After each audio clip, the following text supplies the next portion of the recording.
Merci. Et étant donné qu'on est un petit peu serré dans le temps, eh bien, je vais débuter tout de suite avec ma conférence. Moi, je suis Dominique Rousseau. C'est moi qui est l'organisateur ici de l'événement Enquête de la vérité 2, parce que c'est la deuxième édition. L'année passée, on avait également loué cette salle-ci, on avait fait Enquête de la vérité. Et on va poursuivre maintenant avec cette conférence intitulée « Tous les chemins ne mènent pas à Dieu ».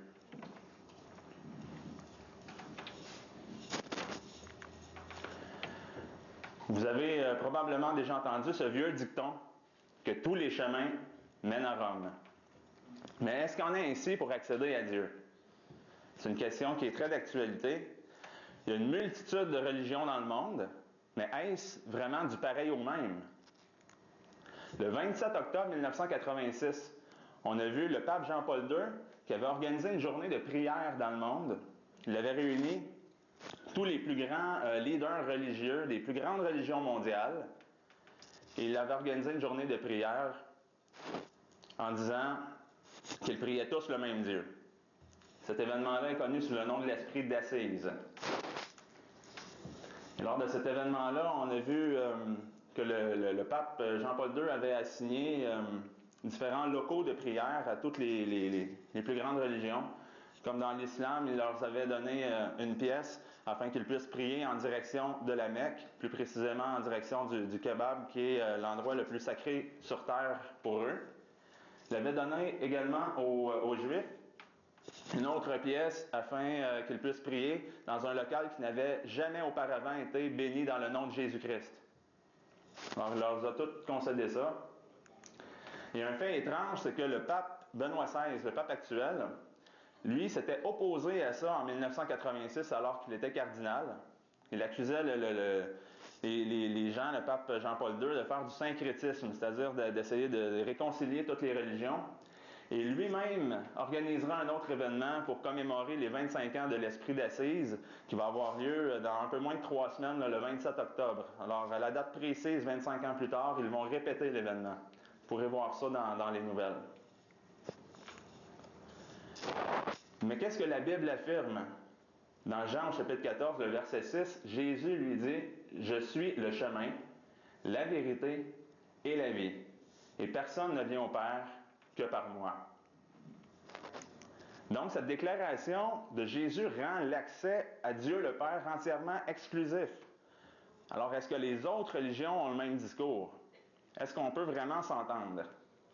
Vous avez probablement déjà entendu dire que toutes les religions enseignent essentiellement la même chose, qui est soit d'aimer son prochain. Eh bien, il est vrai que les religions du monde, plusieurs religions peuvent conduire une personne à vivre une bonne vie, à avoir une forme de moralité. C'est ce qui conduit souvent les gens à raisonner de la façon suivante. Si ta religion t'enseigne à faire le bien, tu es heureux là-dedans, bien continue, c'est correct. Hein? L'important dans la vie, c'est d'être heureux, c'est d'être bien. Mais est-ce vrai que le but ultime de la majorité des religions, c'est de nous conduire collectivement à la paix dans le monde, puis à un bonheur terrestre ou à un bien-être spirituel? Est-ce que les religions partagent ce même but commun? Pour ce faire, on va répondre à 3 questions. On va faire le tour des plus grandes religions pour voir qui est Dieu, quel est l'ultime but de notre vie et par quels moyens atteint-on ce but. Sans tarder, on va poursuivre avec la première question. Donc, on va voir ce que les différentes religions enseignent sur la nature de Dieu. Parce qu'aussi loin qu'on puisse remonter dans le temps, les anthropologues ont découvert que la religion a toujours existé. Dans le fond, dans toutes les sociétés, depuis les plus primitives jusqu'aux sociétés les plus évoluées, les plus avancées, l'homme a toujours été un adorateur. Peu importe où dans l'histoire ou quand, l'homme a toujours reconnu des pouvoirs au-dessus de lui-même, c'est-à-dire une force au-dessus de lui. Alors, selon les différentes religions, qui est Dieu? Quelques religions, telles le christianisme, l'islam, le judaïsme, ils enseignent que Dieu est le créateur du monde, qui est transcendant, c'est-à-dire qui est distinct et au-dessus de sa création. Mais par contre, on voit une contradiction ici. Dans d'autres religions, comme l'hindouisme, le Nouvel Âge, ils enseignent que Dieu et l'univers physique sont un et identiques. On appelle ça le panthéisme. Donc, il n'y a pas de distinction entre les nuages, les arbres, les animaux. Tout est Dieu, même vous. Quelques religions aussi vont faire référence à Dieu en utilisant un pronom masculin. On pense au christianisme, on l'appelle Dieu le Père ou le Fils. D'autres disent que c'est un pronom féminin. Mais d'autres se contredisent et vont plutôt utiliser un pronom impersonnel pour se référer à Dieu. Tel dans le Nouvel Âge, on peut dire l'énergie ou la vie ou ça. Alors c'est très impersonnel. Ils ne s'entendent pas non plus là-dessus. Les religions comme l'hindouisme et le mormonisme, ils enseignent qu'il y a plusieurs dieux, donc ils sont polythéistes.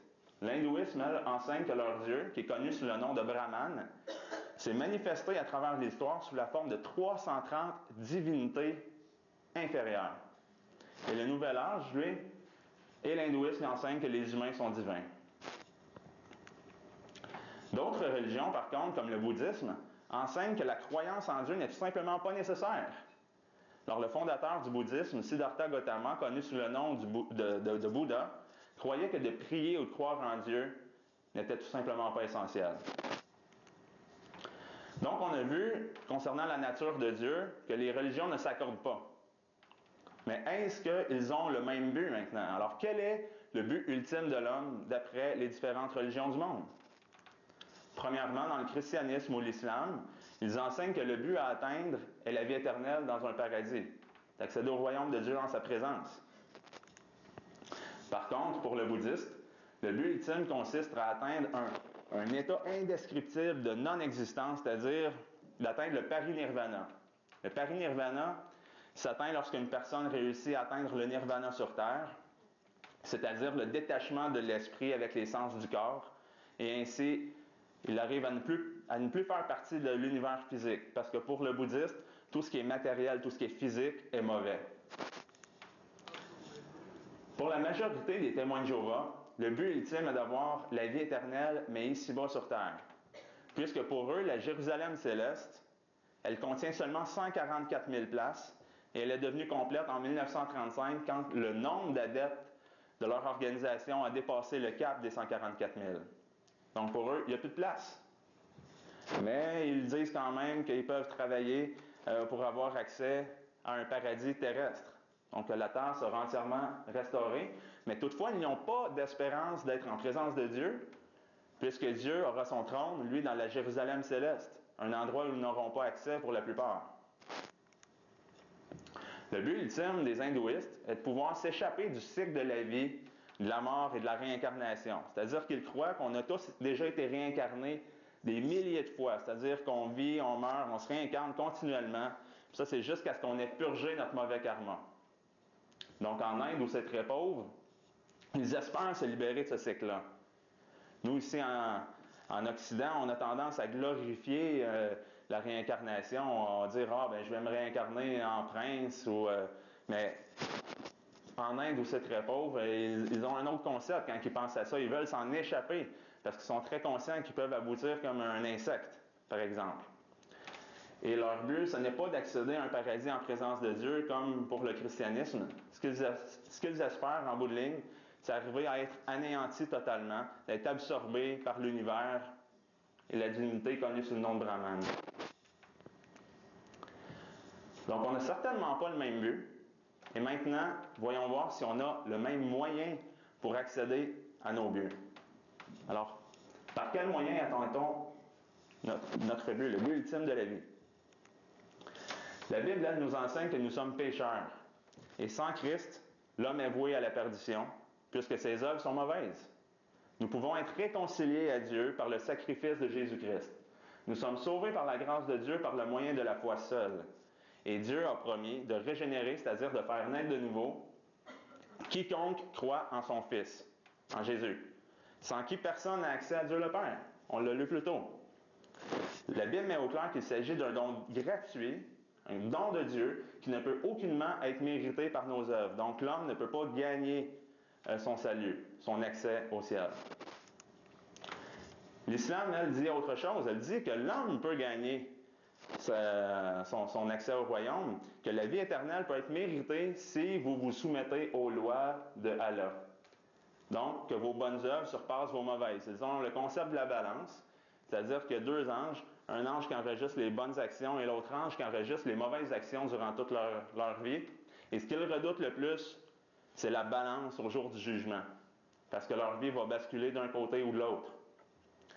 Mais en plus, ils doivent suivre 5 piliers, qui appellent les 5 piliers de la foi. Le premier, qui est le Shahada, qui est une déclaration de foi.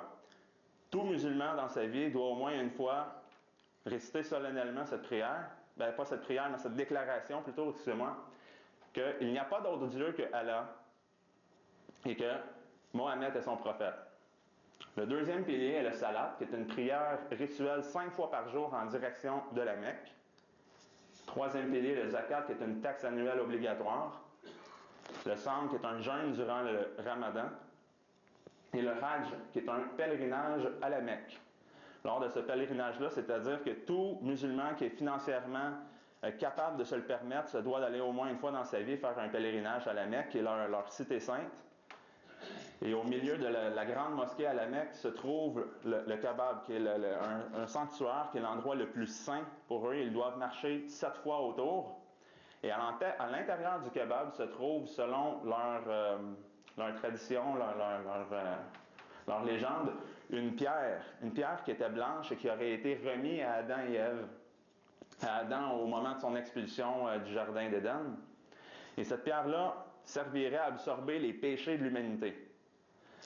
Et au fur et à mesure que les pèlerins passent et touchent la pierre et les embrassent lors du pèlerinage, eh bien, elle absorbe leurs péchés. Et aujourd'hui, cette pierre-là est complètement devenue noire. En tout cas, elle est noire aujourd'hui et ils l'appellent la pierre noire de la Mecque. On n'a pas de preuve pour voir si elle était blanche au début. Mais après avoir fait tout ça, les musulmans n'ont toujours pas la certitude de pouvoir obtenir la vie éternelle. Alors, il y a une autre option. L'autre option est de mourir en martyr dans le djihad. Généralement, ceux qui se sacrifient en Israël ou ailleurs avec des ceintures d'explosifs, eh bien, ils le font avec l'approbation de leurs parents. Pour dire, bon, ben, voilà mon fils, lui, il va être certain d'avoir accès à Dieu, et puis il devient même des exemples dans les milieux les plus extrémistes. Dans l'hindouisme, le but ultime peut être obtenu en atteignant un niveau d'état de conscience où la personne réalise pleinement son identité avec Dieu. C'est-à-dire qu'en résumé, lorsque vous arrivez à vous convaincre complètement que vous êtes Dieu, c'est là que vous êtes libéré du cycle de réincarnation dont vous souhaitez vous échapper. Mais bien que leur conscience leur crie, leur rappelle sans cesse qu'ils ne sont pas Dieu, mais ils essaient tant bien que mal de se convaincre, et puis par des moyens de méditation. Chez les bouddhistes, ils peuvent seulement atteindre le nirvana en éliminant tous les désirs. Parce qu'on se souvient que tout ce qui est matériel, le monde physique est mauvais. Donc le désir de manger, le désir de respirer et même le désir de vivre. D'après eux, tout ce qui est matériel est mauvais. Donc ils essaient de l'éliminer. Par leurs propres moyens, bien sûr. Donc des moyens de concentration, de privation, de méditation et d'isolement. Donc en résumé, il y a seule la Bible qui enseigne que l'homme ne peut pas atteindre son but par ses propres efforts. Toutes les autres religions tombent dans le même entonnoir, c'est qu'ils requièrent de l'homme de nombreux sacrifices. Ils vont requérir une multitude de bonnes œuvres et c'est par sa force qu'il doit atteindre son but. Tandis que la Bible, elle enseigne l'humilité, en nous montrant que nul ne peut satisfaire aux exigences de la loi, mais Dieu seul, afin que toute la gloire lui revienne à lui seul. Mais là, à cause de toutes ces contradictions-là entre les différentes religions, parce qu'on ne s'entend pas sur la nature de Dieu, on ne s'entend pas non plus sur le but ultime de la vie, on ne s'entend pas sur le moyen à utiliser pour y arriver. Alors, certaines personnes ont essayé de réconcilier tout ça avec la pensée postmoderne. On ne veut pas trop piler sur les pieds de personne, alors pourquoi pas dire à tout le monde qu'ils ont raison? On appelle ça le relativisme. Il n'y a plus de vérité absolue, tout devient relatif. Il n'y a plus de noir, il n'y a plus de blanc, juste des zones grises. Et afin d'illustrer leur point, il y a des professeurs d'université ou de cégep qui enseignent l'histoire ancienne hindoue de l'éléphant. Alors je vais vous la présenter, cette histoire ancienne hindoue de l'éléphant.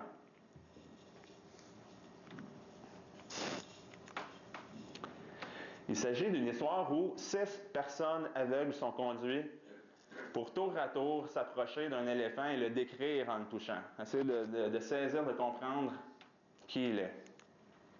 Donc la première personne aveugle se pointe et pose ses mains sur le côté de l'éléphant.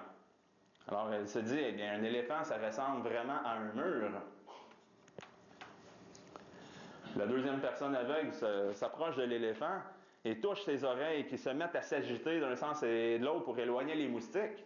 Alors elle se dit, ben voyons donc, un mur, un éléphant, ça ressemble vraiment plus à un ventilateur.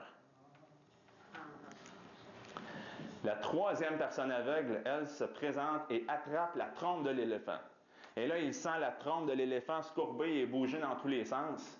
Elle se dit, ben voyons donc, un ventilateur, un mur. C'est pas ça du tout. Un éléphant, c'est plus comme un serpent. Une quatrième personne aveugle saisit avec ses deux mains une défense de l'éléphant qui est dure et pointue. Alors, elle se dit, ben voyons, ça peut pas être un serpent, ça peut pas être un ventilateur ou un mur, ça ressemble plus à une lance ou un javelot. Une cinquième personne aveugle se présente et entoure de ses bras une jambe de l'éléphant. Alors elle se dit, bien non, un éléphant, c'est comme un arbre. Et finalement, la sixième personne aveugle arrive vers l'arrière de l'éléphant et empoigne sa queue à deux mains. Elle se dit, bien voyons donc, un mur, un javelot, un ventilateur. Non, un éléphant, ça ressemble vraiment plus à une corde. Alors, une grosse dispute s'ensuit. Les 6 personnes aveugles se combattent. Ils essaient d'imposer leur point de vue aux autres en disant « Non, un éléphant, ça ressemble à une corde. Non, un mur, un ventilateur. » Et puis comme ça. Alors, ils essaient vraiment d'imposer leur point de vue.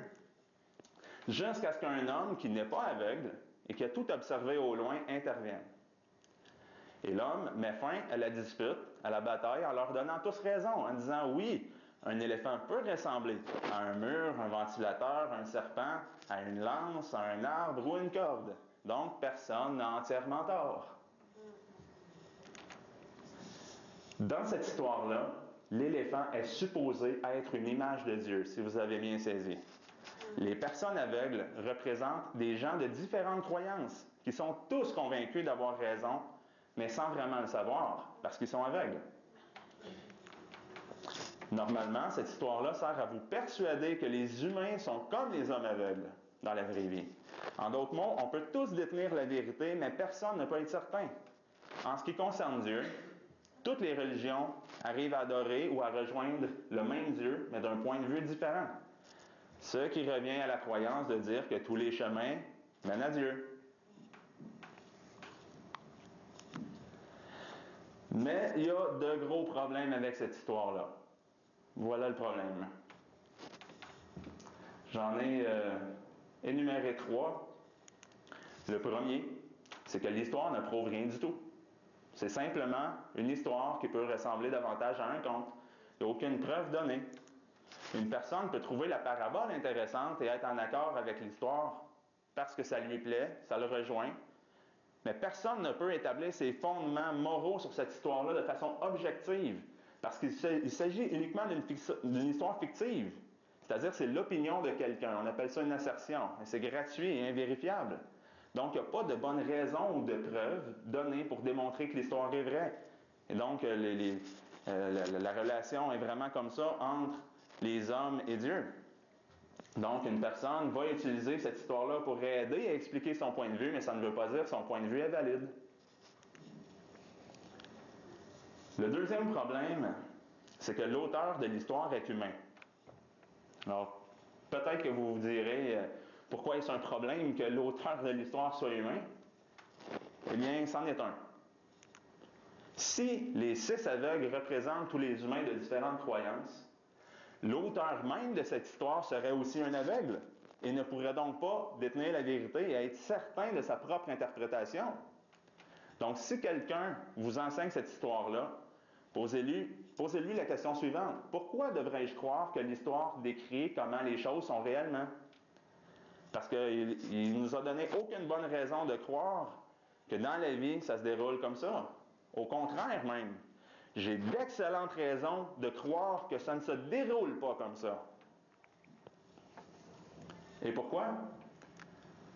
Parce que le troisième problème est que Dieu ne nous a pas laissés dans le noir à propos de qui il est. C'est important. On se souvient dans l'histoire, l'éléphant est supposé être une image de Dieu. Et l'éléphant, il est silencieux. Il est incapable de parler aux hommes. Les aveugles sont laissés à eux-mêmes avec des moyens limités d'essayer de deviner ce qui est vrai à propos de l'éléphant. Mais d'après la Bible, Dieu a parlé aux hommes. Il s'est révélé à nous. Il nous a dit qui il est et quelle est sa volonté. D'ailleurs, Dieu s'est révélé d'au moins 4 façons. Un petit truc pour les retenir, c'est toutes des C. Le premier, il s'est révélé à travers sa création. Deuxièmement, à travers notre conscience. Troisièmement, à travers le canon des Saintes Écritures. Et quatrièmement, dans la personne de Jésus-Christ lui-même. Là, j'entends déjà les objections. Peut-être que les plus sceptiques vont dire que j'affirme des choses en présumant que la Bible est vraie. En d'autres mots, si Dieu se révèle à nous à travers la création puis à travers notre conscience, qu'est-ce qui nous prouve qu'il s'agit véritablement du Dieu de la Bible et non pas d'un autre Dieu? Alors, comment affirmer que Dieu s'est révélé par le canon des Saintes Écritures et par Jésus-Christ lui-même? La réponse est simple, la voilà, la Bible est vraie. Et c'est ce qu'on a fait l'année passée avec Enquête de la vérité 1. On s'est attardé à cette première question-là.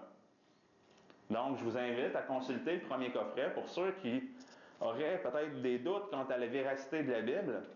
J'ai donné une conférence l'an passé qu'on a en DVD à l'arrière qui s'intitule « À la recherche du véritable Dieu créateur » où je donne 7 preuves démontrant la véracité de la Bible. Les voici, les 7 preuves que j'explique en détail lors de ma conférence, qui sont 7 preuves pour prouver l'inspiration divine de la Bible. C'est-à-dire que l'auteur ultime n'est pas humain. Dieu s'est servi d'homme pour l'écrire, mais les prophéties accomplies, les découvertes archéologiques, la cohérence interne de la Bible, les écrits extra-bibliques, la justesse des déclarations scientifiques, les martyrs et les vies transformées prouvent que la Bible est vraie. Et nous avons un 2000 ans d'histoire chrétienne aussi pour l'appuyer et encore plus pour l'Ancien Testament. Donc, puisque tous les chemins ne mènent pas à Dieu et que le Dieu de la Bible s'est avéré être vrai, il est maintenant l'heure de connaître ce que la Bible enseigne à propos du seul chemin qui mène à Dieu.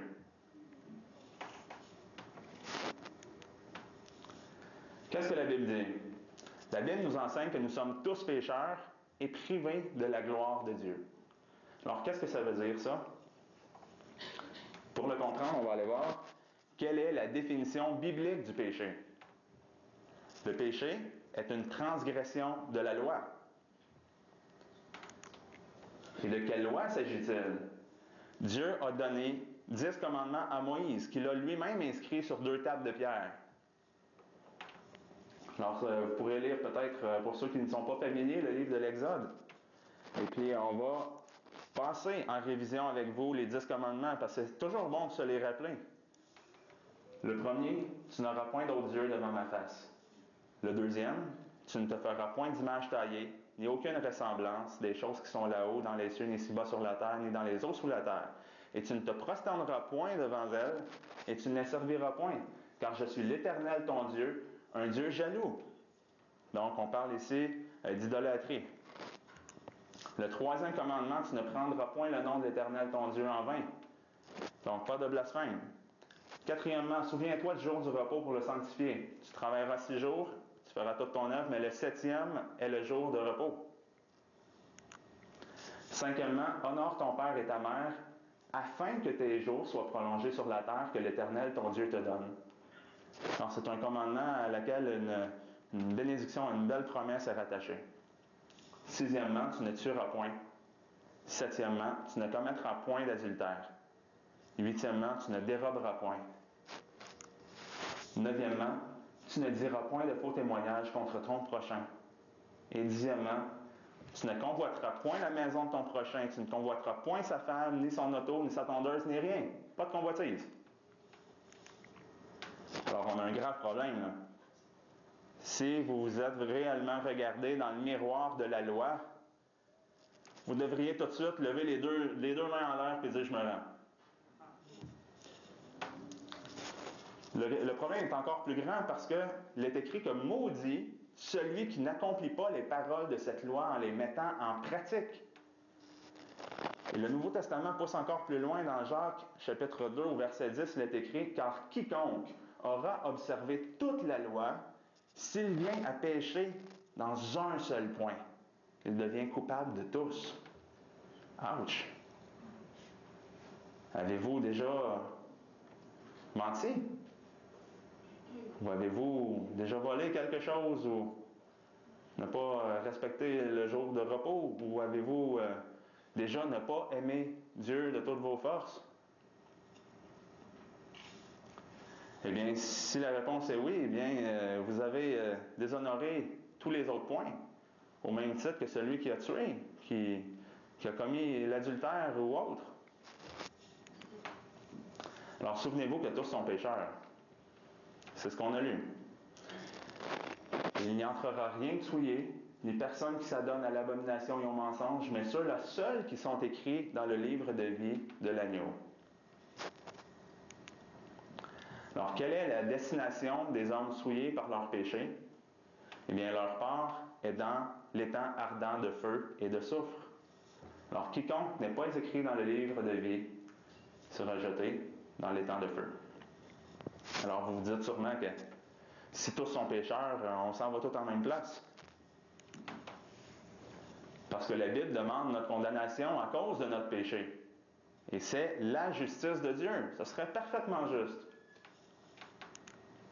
Le problème est que Dieu est bon, mais nous ne le sommes pas. Un criminel ne sera pas effrayé par un juge corrompu.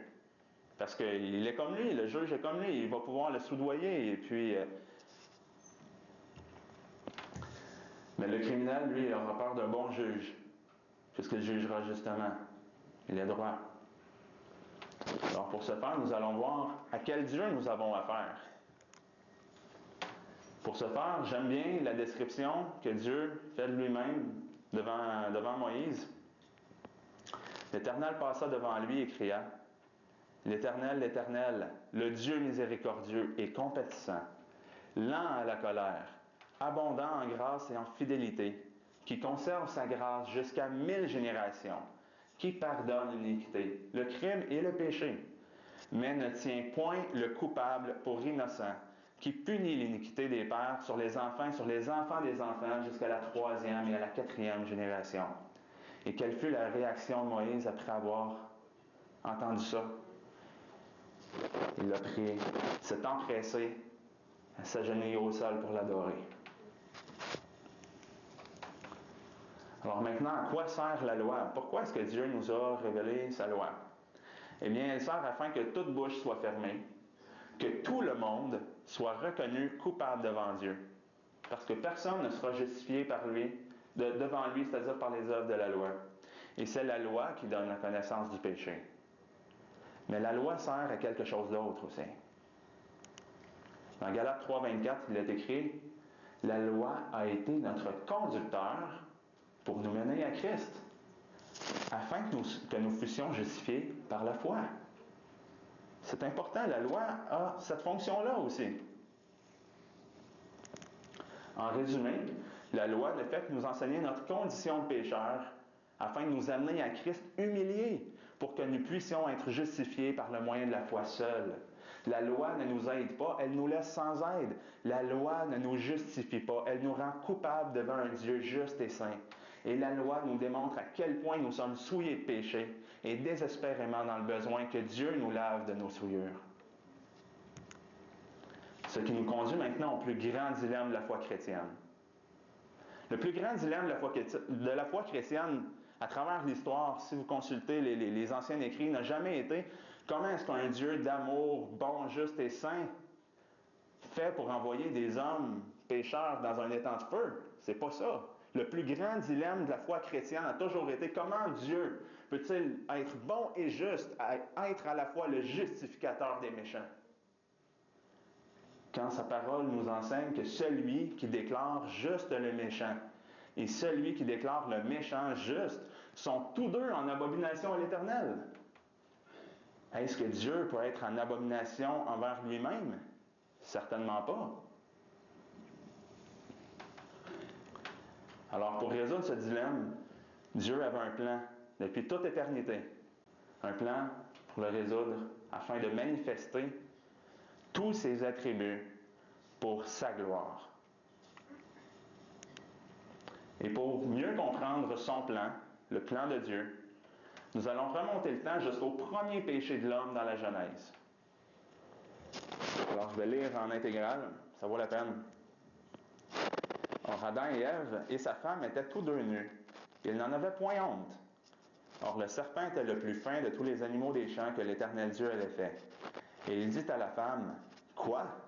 Dieu aurait dit, vous ne mangerez point de tout arbre du jardin. » Et la femme répondit au serpent, « Nous mangeons du fruit des arbres du jardin. Mais quant au fruit de l'arbre qui est au milieu du jardin, Dieu a dit, vous n'en mangerez point, et vous n'y toucherez point, de peur que vous ne mouriez. » Alors le serpent dit à la femme, « Vous ne mourrez nullement. Mais Dieu sait qu'au jour où vous en mangerez, vos yeux s'ouvriront, et vous serez comme des dieux, connaissant le bien et le mal. » Et la femme vit que le fruit de l'arbre était bon à manger, et qu'il était agréable à la vue, et que l'arbre était désirable pour devenir intelligent, et elle prit de son fruit et en mangea, et en donna aussi à son mari auprès d'elle, et il en mangea. Et les yeux de tous deux s'ouvrirent, et ils connurent qu'ils étaient nus. Et ils cousirent des feuilles de figuier, et se firent des ceintures. Ils entendirent la voix de l'Éternel qui se promenait dans le jardin au vent du jour. Et Adam et sa femme se cachèrent de devant la face de l'Éternel Dieu au milieu des arbres du jardin. Et l'Éternel, Dieu appela Adam et lui dit, « Où es-tu? » Et il répondit, « J'ai entendu ta voix dans le jardin, et j'ai craint, parce que je suis nu, et je me suis caché. » Et Dieu dit, « Qui t'a montré que tu es nu?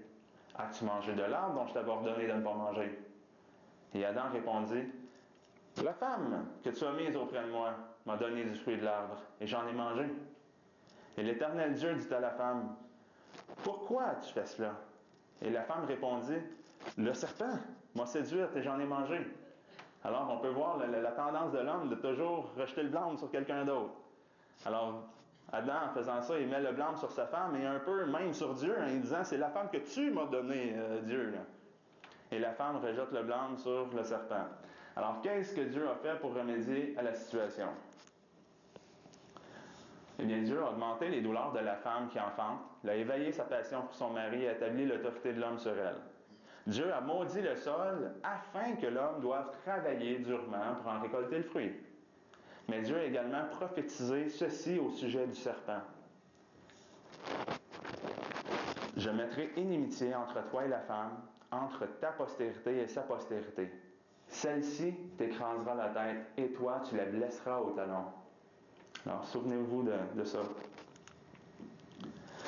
Et Dieu a également posé un acte symbolique de très haute importance.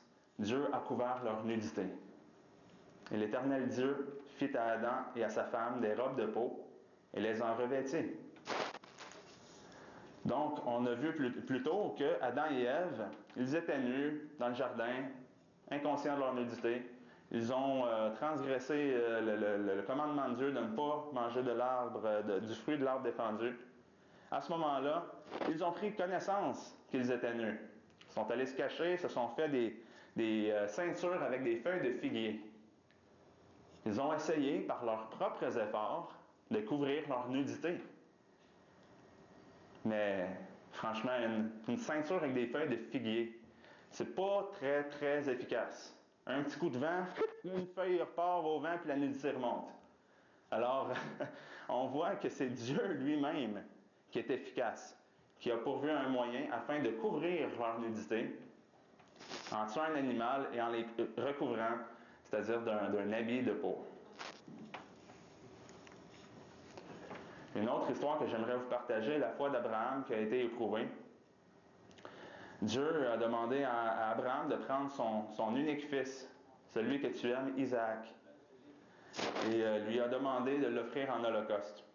Alors, Abraham, ayant foi en Dieu, parti de bon matin avec ses serviteurs, il a pris Isaac, son fils, Il a pris du bois pour l'Holocauste et le feu, et ils sont allés en chemin. Et là, en chemin, Isaac parle à son père et il se demande, j'ai vu que tu as ramassé le bois, le feu pour l'Holocauste, mais où est l'agneau pour faire l'Holocauste? Alors, Abraham a répondu quelque chose d'assez prophétique, peut-être même sans le savoir. Il a dit, mon fils, Dieu se pourvoira lui-même de l'agneau pour l'Holocauste. Alors, il a finalement placé le bois, il lia son fils Isaac, il l'a mis sur l'autel pour le sacrifier. Au moment où il a pris son couteau pour égorger son fils, l'ange de l'Éternel lui cria des cieux et dit, Abraham, Abraham, ne porte pas la main sur l'enfant. Car je sais maintenant que tu crains Dieu, puisque tu ne m'as pas refusé ton fils, ton unique. Et Abraham lève les yeux et il aperçoit un bélier qui est pris par les cornes dans un buisson. Et il prend le bélier et le met à la place de son fils pour l'Holocauste. Et Abraham a appelé ce lieu-là Jéhovah Jireh, c'est-à-dire l'Éternel, et pourvoira. Mais sachez que c'est une très belle histoire, mais c'est seulement l'intermission. Il y a une autre partie prophétique rattachée à ça. Une troisième histoire, et la dernière que j'aimerais vous partager, est le serpent d'airain. Le peuple juif, les Hébreux, ont été conduits par Moïse dans le désert. Ils ont été libérés de l'Égypte, de l'esclavage. Et là, ils se mettent à parler contre Dieu et contre Moïse, en disant « Pourquoi nous avons fait monter hors d'Égypte pour mourir dans le désert? » Mais là, l'Éternel a envoyé parmi le peuple des serpents brûlants qui les ont mordus, et un grand nombre sont morts. Alors le peuple, réalisant tout cela, sont retournés voir Moïse en lui disant « On a péché contre toi, on a parlé contre l'Éternel et contre toi. Alors prie l'Éternel qu'il éloigne de nous les serpents. » Et c'est ce que Moïse a fait, il a prié Dieu. Et l'Éternel a répondu. Il lui a dit « Fais-toi un serpent brûlant, mets-le sur une perche. Et il arrivera que quiconque le regardera sera guéri. » Alors Moïse a obéi aux instructions, il a fait un serpent d'airain. Et tous ceux qui l'ont regardé étaient guéris de leur morsure. C'est exactement la même illustration que Jésus emploie lorsqu'il discute avec Nicodème au chapitre 3 de l'Évangile de Jean. Et comme Moïse éleva le serpent dans le désert, de même il faut que le Fils de l'homme soit élevé, afin que quiconque croit en lui ne périsse point, mais qu'il ait la vie éternelle. Christ nous a donc racheté de la malédiction de la loi quand il a été fait malédiction pour nous. Car il est écrit « Maudit est quiconque est pendu au bois ». Une parole rapportée de l'Ancien Testament. Celui qui n'a pas connu le péché, parce qu'on sait que Jésus était sans tache, il était pur, sans péché, eh bien, il l'a fait devenir péché pour nous, afin que nous devenions en lui justice de Dieu. Par manque de temps, on va sauter le commentaire. Et je vais vous amener dans le jardin de Gethsémani, la prière que Jésus a faite peu de temps avant sa crucifixion. Il a prié ainsi. Père, si tu voulais éloigner de moi cette coupe, toutefois que ma volonté ne se fasse point, mais la tienne. Et un ange lui apparut du ciel pour le fortifier. Et étant en agonie, il lui vint une sueur comme des grumeaux de sang qui tombaient sur la terre. Et les gens stipulent à savoir, mais qu'est-ce qu'il y avait dans cette coupe-là? Et on va le voir un petit peu plus tard. Qu'est-ce qu'il y avait dans la coupe dont Jésus ne voulait pas peut-être goûter ou qui avait prié son Père, mais qui a quand même fait la volonté du Père. À la 9e heure, Jésus s'écria d'une voix forte, « Eloi, Eloi, lama sabachthani » c'est-à-dire « Mon Dieu, pourquoi m'as-tu abandonné » Alors il était crucifié quelque temps avant de mourir. Il reprenait ici les paroles du psaume 22.2. Ici, c'est un commentaire d'un théologien. Pourquoi Jésus prononça-t-il ces paroles?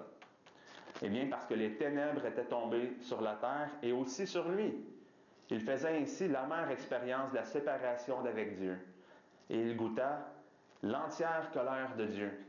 Donc, qu'est-ce qu'il y avait dans la coupe? C'était la colère de Dieu qui était déversée sur son Fils. La malédiction totale de Dieu sur la race humaine.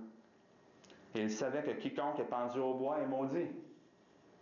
Donc, pendant tout le temps où Jésus fut pendu sur la croix, Dieu l'abandonna réellement. C'est à ce moment qu'il a pris nos péchés sur lui-même, qu'il a été fait péché pour nous.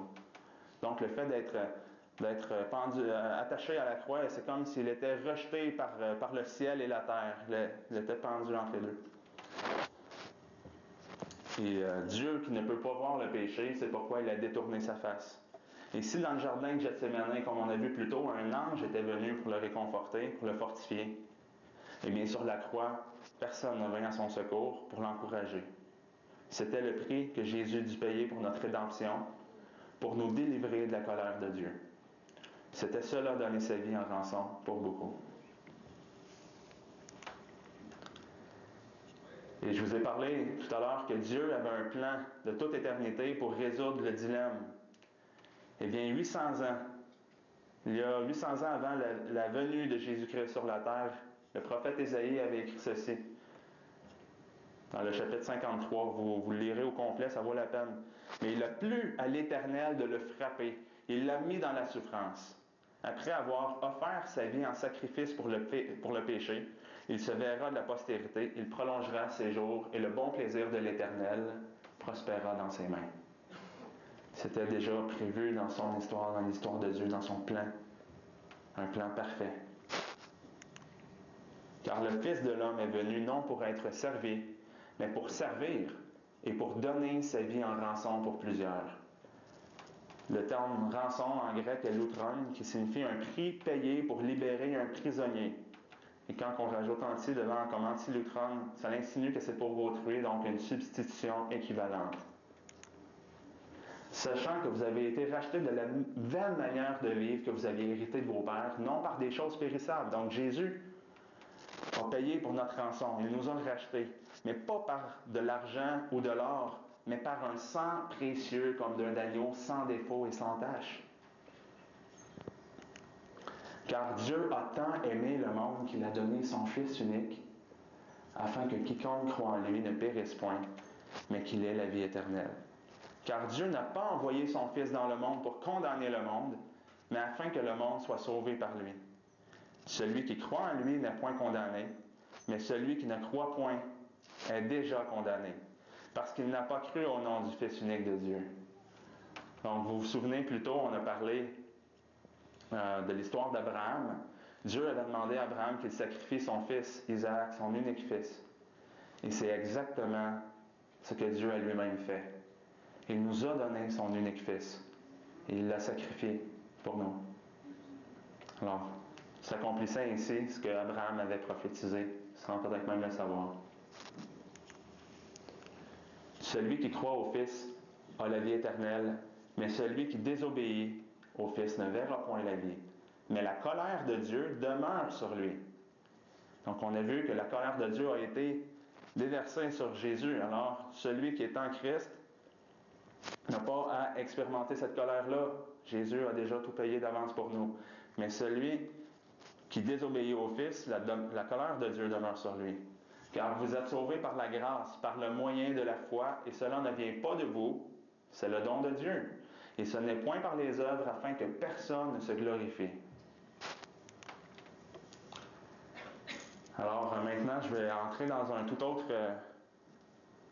autre sujet, mais qui fait la suite.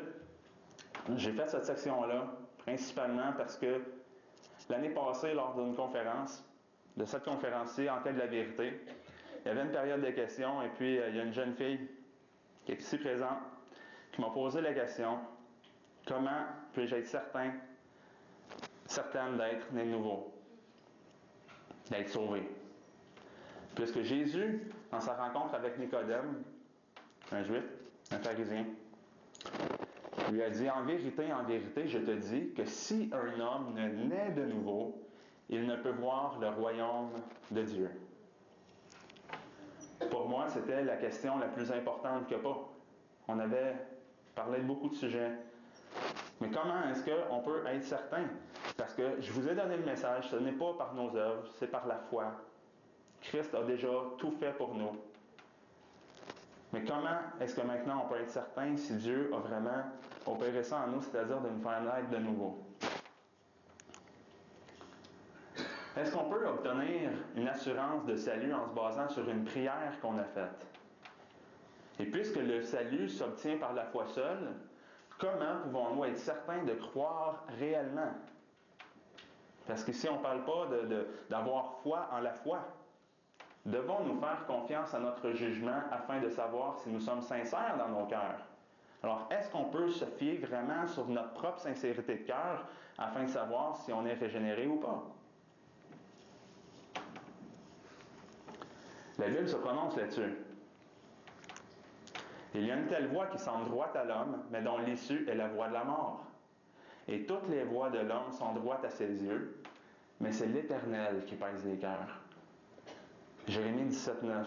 Le cœur de l'homme, le cœur est trompeur par-dessus tout et désespérément malin. Qui le connaîtra? Alors, en voyant ce que la Bible nous révèle à propos de la condition de l'homme qui est irrégénéré, alors avant de prononcer que quelqu'un est sauvé, eh bien, je crois qu'on a à investiguer un petit peu plus loin. Alors, ce n'est pas très biblique de se procurer une assurance de salut basée sur notre cœur, puisqu'on sait qu'il est trompeur. Alors, comment faire pour différencier une assurance biblique d'une fausse assurance de salut? Eh bien, Jésus nous enseigne de reconnaître par les fruits, car on connaît l'arbre par le fruit. Le fruit est conditionné par la nature de l'arbre. De même, nos œuvres seront ce que nous sommes.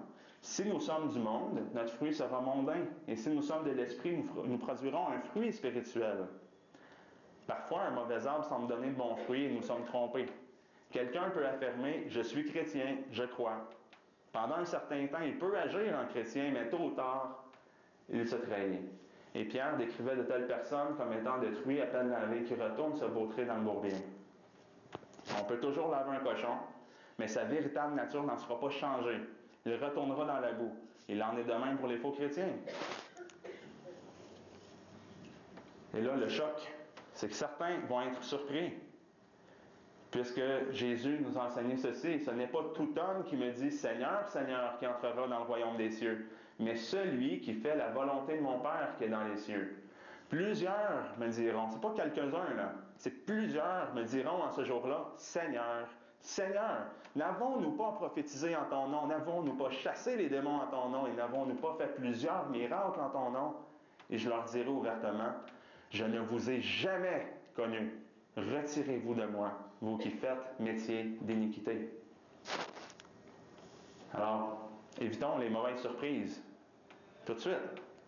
Pour éviter le pire, nous devons cesser de faire reposer notre assurance de salut sur notre propre jugement quant à notre sincérité de cœur. Et rappelez-vous que le cœur de l'homme est trompeur par-dessus tout et désespérément malin. On ne voit jamais Jésus ou les apôtres procurer une assurance de salut basée sur la sincérité de nos cœurs, de notre prière ou de notre décision. La parole de Dieu nous encourage plutôt à ce qu'on s'examine à la lumière des Saintes Écritures. C'est ce que Paul nous dit dans 2 Corinthiens. Examinez-vous vous-même pour voir si vous êtes dans la foi. Éprouvez-vous vous-même.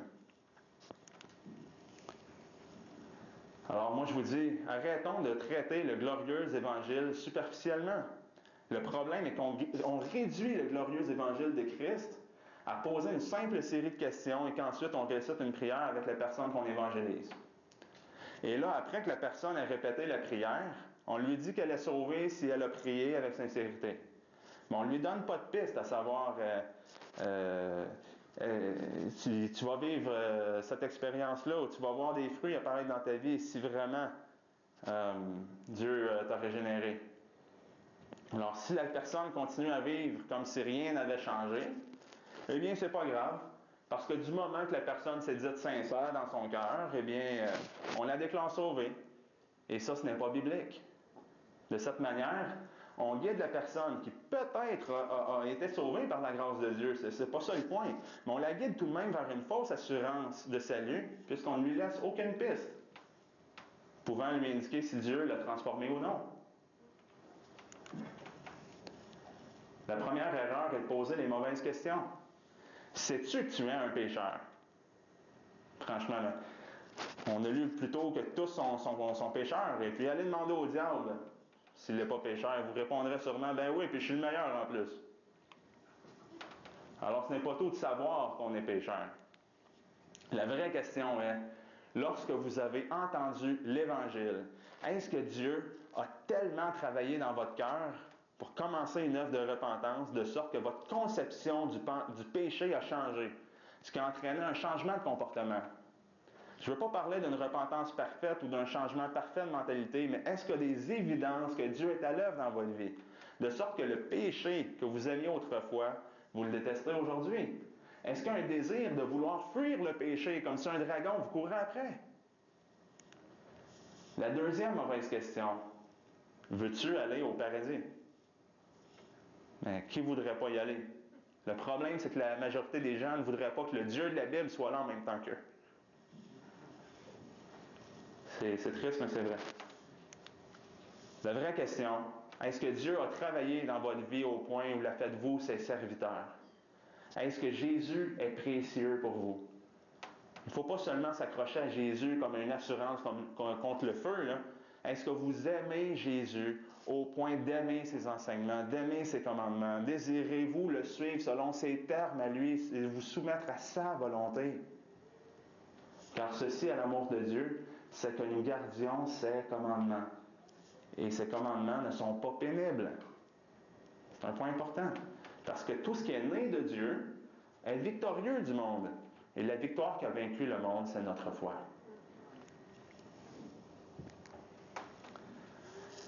Une autre mauvaise affirmation, l'important est de connaître Jésus. Faux. Le plus important est que Jésus nous connaisse. Si moi je me présente, là, on est au Québec, le hockey est très populaire, je me présente au Centre Bell et je m'approche des agents de sécurité et je leur dis « Hey, moi je connais Jeff Molson, le propriétaire des Canadiens de Montréal, laissez-moi passer. »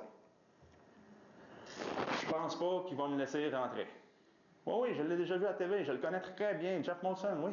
Je l'ai déjà rencontré une fois, j'ai serré la main. Non. Mais si Jeff Molson, par exemple, sort de son bureau, il m'aperçoit et dit « Hey, Dominique, mon ami, viens avec moi, on va aller dans ma loge, on va aller écouter la partie de hockey ensemble. » Eh bien, croyez-moi qu'ils vont me laisser rentrer et puis je vais y avoir accès. Alors, soyez certains d'appartenir à Jésus. Ceux qui appartiennent à Christ ont crucifié la chair avec ses passions et ses convoitises. C'est pas peut-être le feront un jour, hein, non. C'est ceux qui lui appartiennent ont crucifié la chair avec ses passions et ses convoitises. Alors, si on récapitule, on ne retrouve tout simplement pas cette formule-là dans la Bible. Savez-vous que vous êtes un pécheur? Voulez-vous aller au ciel? Puis maintenant, récitez cette prière avec moi. Puis puisque vous avez accepté Christ comme votre sauveur, bien vous êtes sauvés. Ce n'est pas ça. L'appel apostolique a toujours été « Repentez-vous et croyez à l'Évangile ». C'est un terme c'est un commandement. C'est moi je vous dis, levez-vous debout. C'est un ordre. C'est repentez-vous et croyez à l'Évangile. Et c'est ce que Jean-Baptiste, l'apôtre Pierre et Jésus ont dit. Et à partir de là, il serait capital de comprendre ces termes-là, d'après les Saintes Écritures, ce que ça signifie, la repentance, et de croire en l'Évangile. Parce que la foi et la repentance ont des définitions bibliques. Puis si on prenait le temps de passer au peigne fin tous les versets qui en font mention, mais on ne serait pas sorti d'ici avant très longtemps, alors je vais faire ça simple pour vous. La preuve, ou l'évidence même que Dieu vous a justifié, est qu'il va aussi vous sanctifier. Il est écrit, étant persuadé que celui qui a commencé en vous cette bonne œuvre en poursuivra l'accomplissement jusqu'au jour de Christ. La repentance, eh bien, il y a 3 mots grecs dans le Nouveau Testament pour désigner la repentance. Le premier est le verbe métamelomai, qui est utilisé pour illustrer un changement d'idée qui produit du regret ou du remords, mais pas nécessairement un changement de cœur. Vous comprenez? C'est le mot qui est utilisé pour illustrer la repentance de Judas, par exemple. On sait très bien que la repentance de Judas ne l'a pas conduit au salut, à être sauvé. Ça l'a conduit au suicide. Le deuxième terme, qui est métanoïo, qui signifie le changement d'intention dans le résultat de la connaissance ou du savoir. Mais le troisième terme, qui est métanoïa, est utilisé pour désigner la vraie repentance. Et c'est celle-là qu'on veut. C'est celle qui change la mentalité, qui change les intentions et la vie d'une personne à laquelle la rémission des péchés est promise. Alors on peut voir sa nécessité. Si la foi est la condition essentielle du salut, elle doit être accompagnée d'une vraie repentance. Si vous ne vous repentez, vous périrez tous également, nous a dit Jésus. Et il y a des étapes à la repentance. Première étape, la conviction de péché. C'est le profond regret d'avoir offensé Dieu. Seul le Saint-Esprit peut produire cette conviction. Alors, on se met d'accord avec lui. La deuxième étape, qui est la confession, c'est qu'il faut demander pardon à Dieu. Alors, ce n'est pas juste de le confesser tout bonnement, mais c'est qu'on est d'accord avec son jugement, on reconnaît que c'est juste. On lui confesse, on lui demande un pardon sincère. Troisième étape, qui est l'abandon du mal. La vraie repentance produit un dégoût du péché, c'est-à-dire une rupture des mauvaises habitudes, et par un changement de vie, on produit des fruits dignes de la repentance. Quatrièmement, qui est une complète soumission à Dieu. Et c'est la conversion et le cri de l'homme terrassé qui s'écrie « Seigneur, que veux-tu que je fasse? » La repentance envers Dieu n'a d'effet que si elle est suivie de la foi en Jésus-Christ, car en elle-même, elle ne peut aucunement effacer le péché. Elle dispose le cœur à l'humiliation et l'acceptation du pardon que seul Jésus-Christ nous a acquis à la croix. Et cinquièmement, la persévérance dans une attitude constante de repentance. Celui qui retient la parole de Dieu porte du fruit avec persévérance. Et là, pour vous simplifier tout ça, parce que c'est tellement important, je vais vous raconter une petite histoire afin que vous compreniez encore mieux les 5 étapes de la repentance. Alors, supposons que je suis un homme d'affaires de New York et que je dois partir avec vous pour un voyage dans un congrès important en Floride. Alors, vous me suivez et dans le trajet, vous décidez d'incliner votre siège pour faire une sieste. Alors, vous vous mettez à dormir pendant que je roule et pendant quelques heures, vous dormez pendant le trajet parcouru. Au bout de plusieurs heures, vous vous réveillez, mais vous constatez qu'au lieu d'apercevoir de plus en plus de palmiers sur le bord des routes, vous voyez des forêts de sapins. Et après quelques instants, vous apercevez une belle pancarte marquée Canada, 55 km. Aouh! Bon, à cause de moi, on va être en retard à notre congrès. Parce que je nous ai conduits dans la mauvaise direction. Alors, vous voudriez que je fasse 5 choses. Premièrement, que j'admette mon tort. Vous voudriez que je me mette d'accord avec vous. C'est-à-dire que j'ai roulé tout ce temps-là dans la mauvaise direction et que je ne m'obstine pas à vous dire oui, je connais mon chemin. Deuxièmement, vous voudriez que je m'excuse, que je vous offre mes excuses, c'est-à-dire que je demande pardon parce qu'à cause de moi, on va manquer notre congrès ou on va arriver en retard. Troisièmement, vous voudriez que j'arrête de rouler dans cette direction-là, qu'on ne s'enfonce pas encore plus. Et quatrièmement, vous voudriez que je me tourne de bord et que je me mette à rouler dans la bonne direction. Et cinquièmement, vous ne voudriez pas que j'arrête de rouler dans cette direction-là, dans la bonne direction, jusqu'à ce qu'on soit rendu à destination.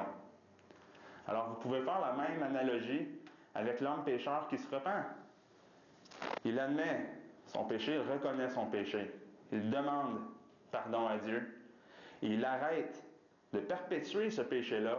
Il s'en détourne complètement, se met à marcher avec Dieu sur le chemin étroit, à suivre Jésus. Et il n'arrête pas de le faire jusqu'à la fin, durant toute sa vie.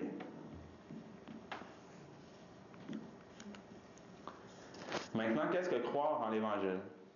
Dans le Nouveau Testament, le mot grec pistéo, la racine pit, qui veut dire lier, ou peito, persuader, se traduit par le verbe croire.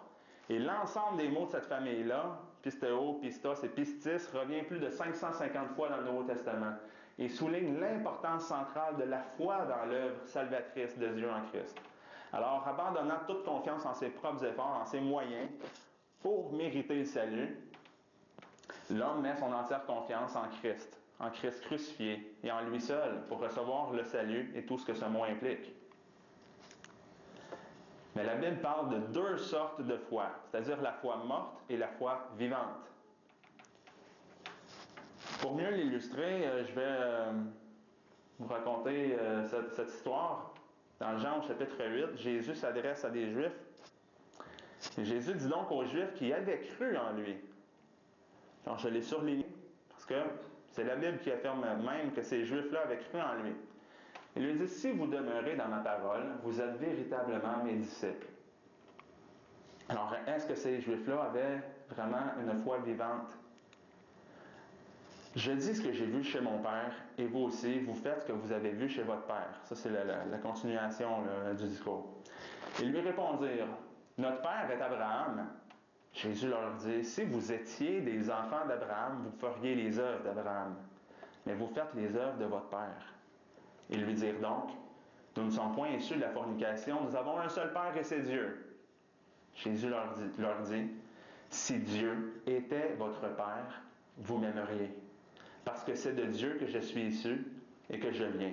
Car je ne suis pas venu de moi-même, mais c'est lui qui m'a envoyé. Pourquoi ne comprenez-vous point mon langage? C'est parce que vous ne pouvez écouter ma parole. Ils ne pouvaient pas. Le Père dont vous êtes issus, c'est le diable. Et vous voulez accomplir les désirs de votre Père. Oh là là. Alors, c'était des Juifs qui pourtant avaient cru en Jésus. Mais Jésus est en train de leur dire, non, non, c'est pas Dieu votre Père. Vous accomplissez les désirs de votre Père et votre Père, c'est le diable.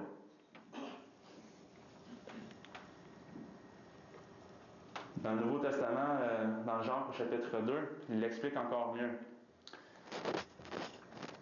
Mes frères, que servirait-il à quelqu'un de dire qu'il a la foi s'il n'a point les œuvres? Cette foi peut-elle le sauver? Et si un frère ou une sœur s'ennuie et qu'il manque de la nourriture de chaque jour, et que quelqu'un de vous leur dise, allez en paix, chauffez-vous et vous rassasiez, et que vous ne leur donniez point ce qui leur est nécessaire pour le corps, à quoi cela sert-il? En d'autres mots, si quelqu'un a faim, à quoi ça sert de lui dire bon appétit si on ne lui donne pas à manger? Il en est de même de la foi. Si elle n'a pas les œuvres, elle est morte en elle-même. Mais quelqu'un dira, tu as la foi, et moi j'ai les œuvres. Montre-moi ta foi par tes œuvres, et moi je te montrerai ma foi par mes œuvres. Tu crois qu'il y a un seul Dieu, tu fais bien. Les démons le croient aussi, et ils en tremblent. Mais ô homme vain, veux-tu savoir que la foi sans les œuvres est morte? Abraham, notre père, ne fut-il pas justifié par les œuvres lorsqu'il offrit Isaac, son fils, sur l'autel? Ne vois-tu pas que la foi agissait? Elle agissait avec ses œuvres. Et que par les œuvres, la foi fut rendue parfaite. Et ainsi, ce que dit l'Écriture s'accomplit. Abraham crut à Dieu, et cela lui fut imputé à justice. Et il fut appelé ami de Dieu. Vous voyez donc que l'homme est justifié par les œuvres et non par la foi seulement. De même aussi, Rahab, la courtisane, ne fut-elle pas justifiée par les œuvres lorsqu'elle reçut les messagers et les fit sortir par un autre chemin? Car comme le corps sans âme est mort, de même, la foi sans les œuvres est morte. Donc on parlait de foi vivante. Ici, c'est un exemple de foi morte qui est sans les œuvres. Je ne sais pas si vous êtes familier avec l'histoire de l'arche de Noé, mais je pensais à ça l'autre jour, et puis qu'auriez-vous dit si Dieu commande à Noé de construire une arche, et puis il ne fait rien, il attend, il ne construit pas. Ça serait ridicule vraiment, là. Parce qu'il a cru en Dieu, eh bien, il s'est mis au travail, puis il a fait ce que Dieu lui a commandé, hein? Ça va de soi. Alors, foi vivante ou foi morte, comment le savoir? C'est par ceci, nous savons que nous l'avons connu. Par quoi? Par ça. Si nous gardons ses commandements. Celui qui dit, je l'ai connu, et qui ne garde point ses commandements, est un menteur. Et là, ce n'est pas moi qui vous traite de menteur, c'est Dieu lui-même, c'est la Bible qui le dit. Celui qui fait juste se prétendre, mais qui qui ne garde pas ses commandements est un menteur, et la vérité n'est point en lui. Mais pour celui qui garde sa parole, l'amour de Dieu est véritablement parfait en lui. Et à cela, nous connaissons que nous sommes en lui. Celui qui dit qu'il demeure en lui doit aussi marcher comme il a marché lui-même. Alors, est-ce que votre vie reflète ce que vous prétendez être? Donc, se dire chrétien ou affirmer croire en Christ ne signifie pas nécessairement que vous êtes un véritable croyant. C'est pas juste les paroles. Et là, je peux déjà peut-être sentir qu'il y en a qui auraient des objections et qui pensent que je prêche le salut par la foi plus les fruits, ou la foi plus les œuvres. Mais nullement, c'est une hérésie, c'est la foi seule. Ce que je suis en train de rectifier par contre, c'est que les fruits sont l'évidence d'une foi vivante. Vous comprenez la distinction? C'est par la foi seule. Mais si vous avez vraiment une foi vivante, la foi vivante va impliquer la régénération, c'est-à-dire la nouvelle naissance, comme on a parlé. Et voici les conséquences de la nouvelle naissance. Si quelqu'un donc est en Christ, il est une nouvelle créature. Les choses vieilles sont passées, et voici, toutes choses sont devenues nouvelles. Et j'ai inclus un petit exemple de Charles Spurgeon. Un cochon, par nature, n'a aucune honte à se rouler dans la boue et à manger de la nourriture de cochon. Mais si on était capable miraculeusement de transformer sa nature et de lui donner une nature d'homme, eh bien, par nature, il se dirigerait plutôt vers les plats finement préparés. Et puis, peut-être que par réflexe, il retournerait dans la boue. Il en aurait honte et il sortirait de là. Parce que Dieu a dit, « Je vous donnerai un cœur nouveau, et je mettrai en vous un esprit nouveau, et j'ôterai de votre corps le cœur de pierre, et je vous donnerai un cœur de chair. » Si vous pincez un cœur de pierre, il n'aura pas de réaction. Il ne peut pas réagir à la parole de Dieu. Mais si vous pincez le cœur de chair, il réagira. Et c'est pourquoi Jésus peut dire, « Je suis le bon berger, je connais mes brebis, et je suis connu d'elles. Mes brebis entendent ma voix, et je les connais, et elles me suivent. » Les brebis peuvent réagir à la parole de Dieu. Ils entendent la voix de Jésus et ils le suivent.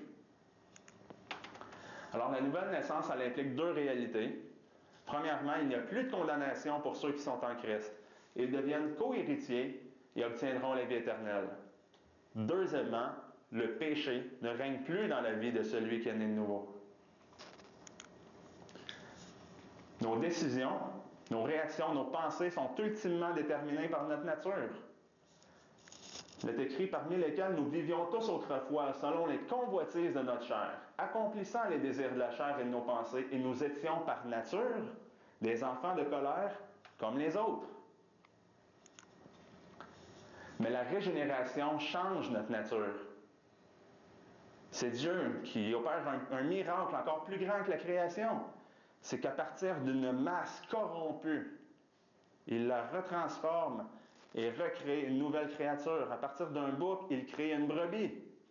Et on peut essayer de discipliner un bouc tant qu'on veut, mais il ne deviendra jamais une brebis.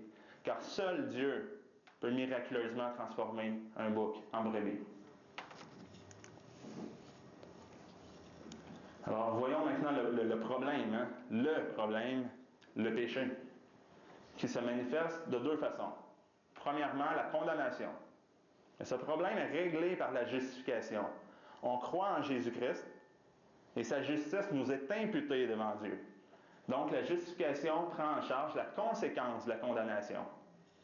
Et deuxièmement, le pouvoir du péché qui règne dans notre corps. La régénération s'occupe de ce problème-là, du péché, dans nos vies. On est changé à une nouvelle créature qui a de nouveaux désirs. Laissez-moi vous lire ça en intégrale, Romains chapitre 6. « Sachant que notre vieil homme a été crucifié avec lui, afin que le corps du péché soit détruit, et que nous ne soyons plus asservis au péché. Car celui qui est mort est affranchi du péché. Vous aussi, considérez-vous comme mort au péché, mais vivant en Dieu en Jésus-Christ notre Seigneur. Que le péché ne règne donc point dans votre corps mortel pour lui obéir en ses convoitises. Ne livrez point vos membres au péché pour être des instruments d'iniquité, mais donnez-vous à Dieu comme de morts étant devenus vivants, et consacrez vos membres à Dieu pour être des instruments de justice.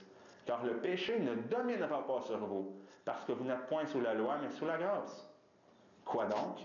Pécherons-nous parce que nous ne sommes point sous la loi, mais sous la grâce? Nullement! Ne savez-vous pas que si vous vous rendez esclave de quelqu'un pour lui obéir, vous êtes esclave de celui à qui vous obéissez, soit du péché pour la mort, soit de l'obéissance pour la justice.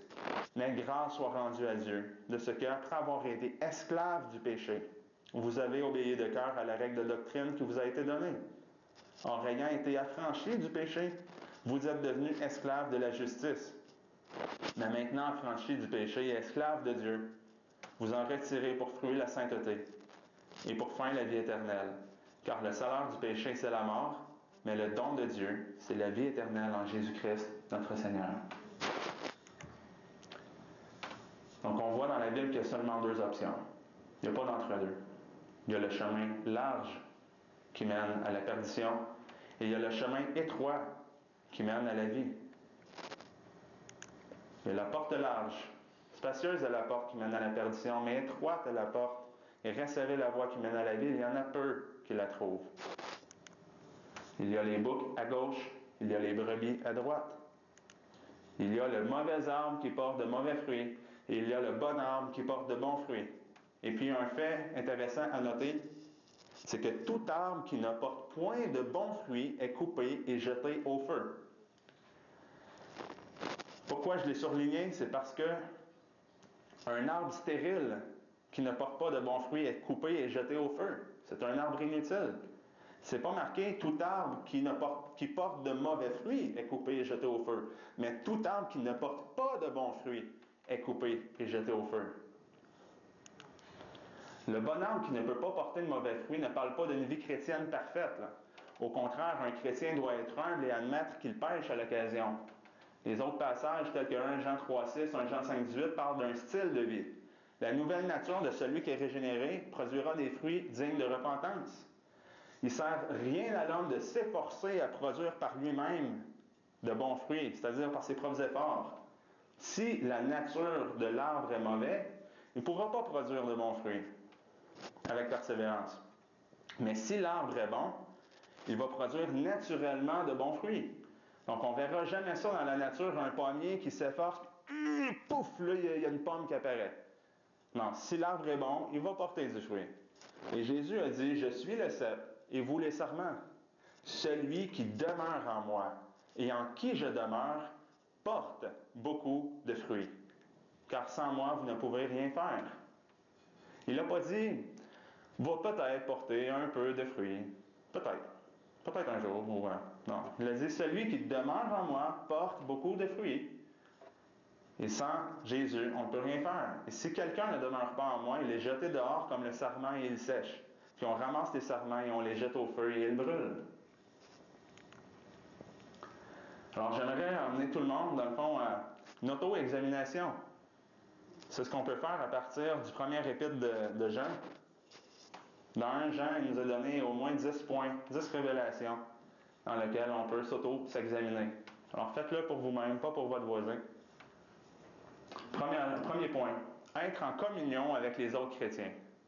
Aimer être avec eux parce qu'on a Jésus en commun. Et est-ce que vous avez cet amour-là? Le deuxième point, reconnaître que nous sommes pécheurs au point de réaliser que nous méritons d'être condamnés par la justice de Dieu. Avez-vous la conviction que sans Christ, vous iriez directement dans les temps de feu et que le châtiment serait juste? Troisième point, voici un petit test. Savez-vous les commandements? Comment les garderons-nous si on ne les connaît pas? Quatrièmement, il est correct de posséder des choses, mais notre amour ne doit pas être pour ça. Êtes-vous attaché aux choses du monde? En voulez-vous toujours plus? Est-ce que vous êtes fiers de montrer aux autres que vous avez un gros train de vie? Puis est-ce que ça vous dérange que votre frère ait une télé plus grosse que la vôtre, ou une plus belle auto, ou peu importe, ou votre voisin a une meilleure tondeuse ou une meilleure souffleuse? Recherchez-vous à être aimé du monde au point de faire des compromis, à vous mélanger avec eux. Autre point, un point théologique. Si vous ne comprenez pas Jésus correctement, vous n'avez pas le Père. C'est ce qui est écrit. Croyez-vous que Jésus fait un avec le Père, qu'il a toujours existé car il est Dieu le Fils? Avez-vous hâte d'aller rejoindre Jésus-Christ? D'être réunis à lui pour toujours? Non parce que les choses vont mal et puis que vous êtes tanné de votre vie, mais parce que vous aimez Jésus. Un autre point. Un chrétien peut tomber dans le péché, mais il ne reste pas là. Il ne nage pas dans le péché. Il le hait au point de vouloir le fuir. Et ce n'est pas la même chose que d'aimer un ami incroyant, un ami du monde, parce qu'on s'adonne bien avec lui. On aime particulièrement nos frères chrétiens. On les aime individuellement et ça paraît. 9e point.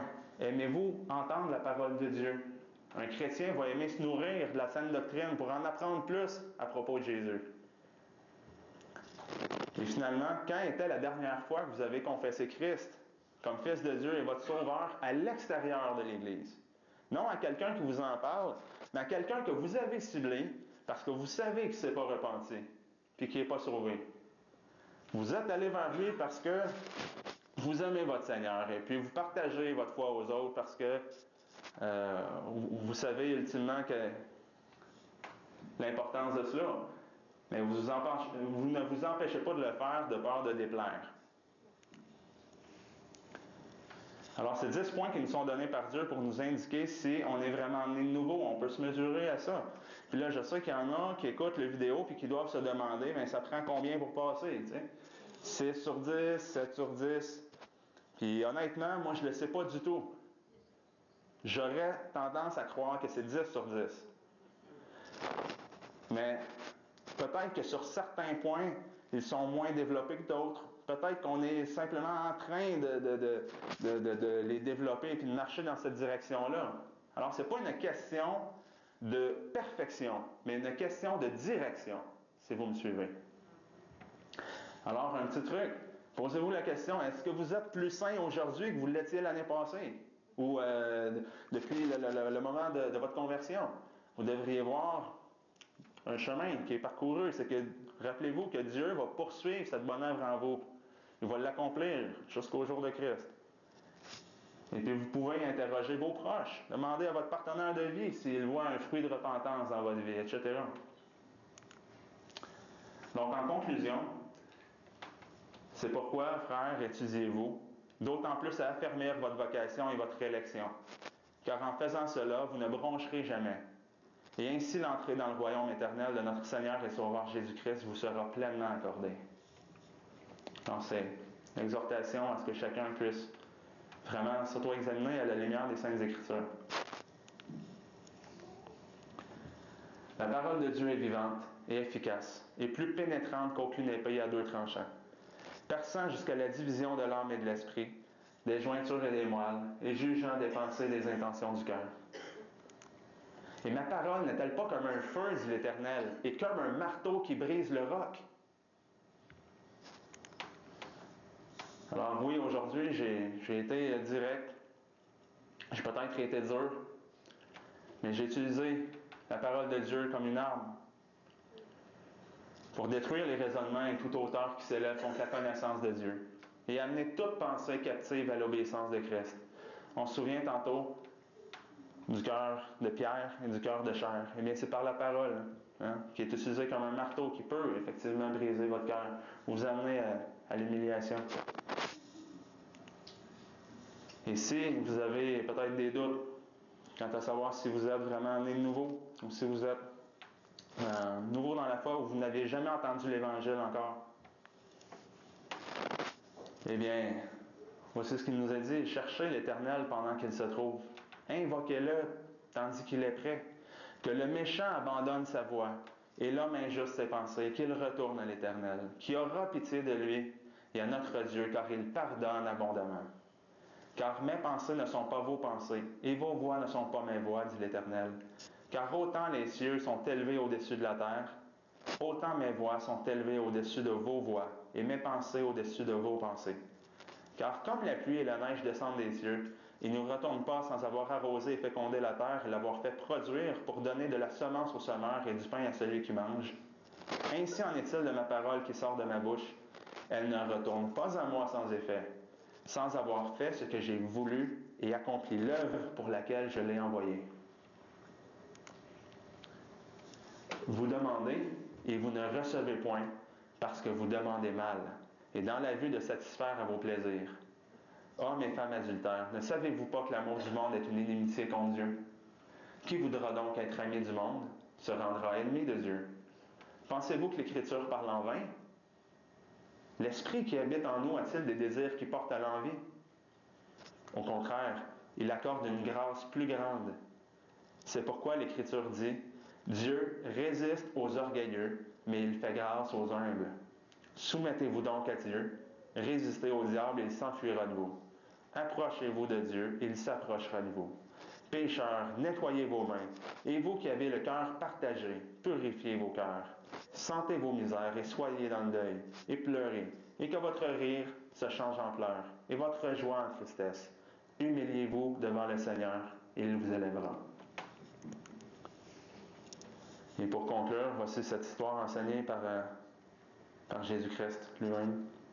Puis il leur dit, « Si l'un de vous avait un ami qui vint le trouver à minuit, et qu'il lui dit, « Mon ami, prête-moi 3 pains, car un de mes amis, c'est-à-dire qui est en voyage, est survenu chez moi, et je n'ai rien à lui présenter. » Et que cet homme qui est dans sa maison lui répondit, « Ne m'importune pas, ma porte est fermée, et mes enfants sont au lit avec moi.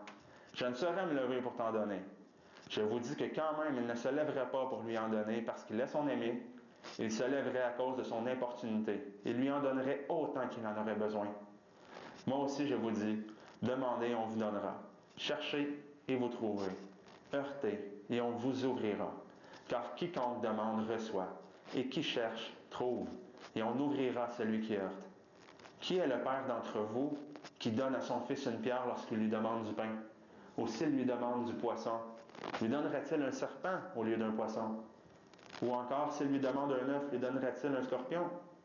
Si donc vous, qui êtes mauvais, savez donner de bonnes choses à vos enfants, combien plus votre Père Céleste donnera-t-il le Saint-Esprit à ceux qui le lui demandent? Alors j'aimerais terminer en vous disant ceci. Priez Dieu, cherchez sa face tandis qu'il est encore temps. Si vous avez le moindre doute, eh bien, implorez-le.